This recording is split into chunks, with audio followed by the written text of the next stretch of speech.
So again, it's tone of voice, and that's what I remember. If you think of all of our both markers and our commands, think of it from the dog's perspective, they're sounds. So I say them differently than a tone of voice-wise than my regular speaking, and then also I sound different than everybody else, right? So my dog very quickly distinguishes me saying okay when I'm talking to you versus okay, right? That sounds different from a dog's perspective. Okay and okay, right, are different. So I'll say it in a different tone of voice. And then also my voice doesn't sound like your voice. So you're talking, you say okay, my dog's like, nope, you're not talking to me, right?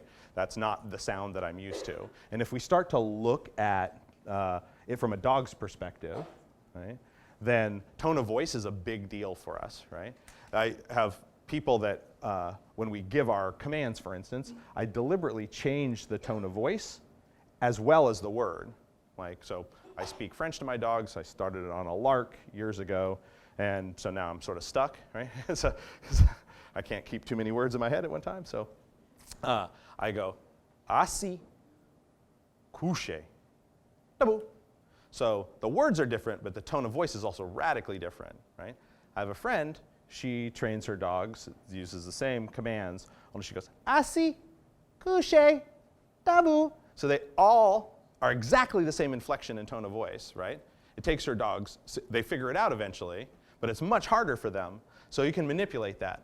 So if you use okay, don't say it like okay, like somebody goes okay. Go okay, like make it sound differently, and then the dogs will do it. This is like yes is. I say yes in conversation all the time, but I go yes when I'm using it as a marker, and you can do that. If you struggle with that, like if that, then use something different, you know, that's fine. For sure, volume matters in that the dog has to be able to hear me. I tend to like to be quiet with my dogs, right?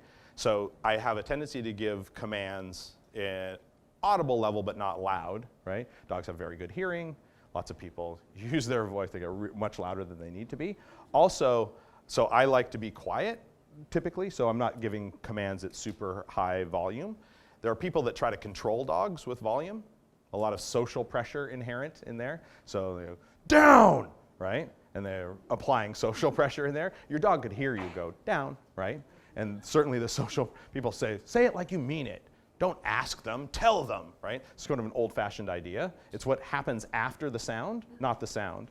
One of the most gifted dog trainers I've ever met in my life, a man named Ivan Balabanov. People have probably heard of him. He's a very good dog trainer. You can barely hear him. Like, one of the women that used to work for me, Lindsay Summer, also an incredibly, you're like, is she talking? I can't hear it at all. Her dogs hear her just fine, right? So it's what happens after that matters, right? And so, and consistency, and your dog will figure. So I can speak very softly and carry a big stick. Like if I say, and you don't, I can make you do it still, and it's not the tone of voice. And by doing that, by being more quiet more frequently and not elevating my voice, when I do elevate my voice, it has an impact.